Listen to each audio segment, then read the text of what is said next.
Sometimes when an individual leaves their small town and makes it big, they forget who they are and where they come from, getting caught up in all of the hype. Not so for Ted Nolan. He feels that when it's time to give back, it's not an obligation, it's a privilege. Adnan Verk tells us how the Islanders coach spends his summer vacation. Ted Nolan was born at the Garden River First Nation just outside of Sault Ste. Marie, Ontario in 1958. He was the third youngest of 12 children in a house lacking electricity and plumbing. Things were tough for the Nolan family, losing both of his parents at an early age. But Ted's positive outlook on life got him through the difficult times. Now the New York Islanders bench boss is helping others by instilling his philosophy in them. More than 80 Native children from communities as far away as the James Bay coast and the Thunder Bay area traveled to Sault Ste. Marie just to meet some of their heroes in Nolan's first hockey school in more than 12 years. You always think back when you're a little boy growing up, a little girl growing up, and seeing different things. But now that you have a chance to play in the National Hockey League and have access to some of the players that are playing, like Jonathan Cheechoo, Chris Simon, to share some of the things that we've done in our lives with the younger kids.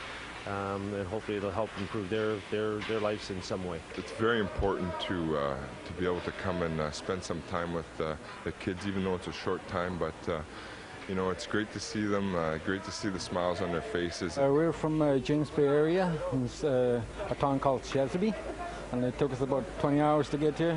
But we had to make pit stops on the way. And it's a pretty long drive. Well, it's worth it. So it's an opportunity for him.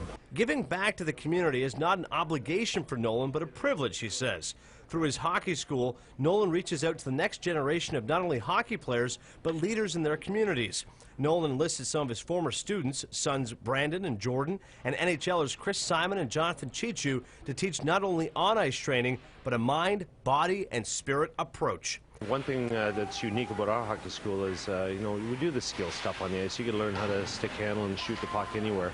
But the one thing we really want to emphasize is family support, encouraging each other, talking about the importance of education, about nutrition, about conditioning level. You know, we have too many of our kids sitting around playing games on TV and watching TV, and just about the exercise levels. Ted Nolan remembers traveling to Moose Factory on the hockey school circuit 14 years ago and meeting a young skater with big league dreams named Jonathan Cheechoo. I was at this school.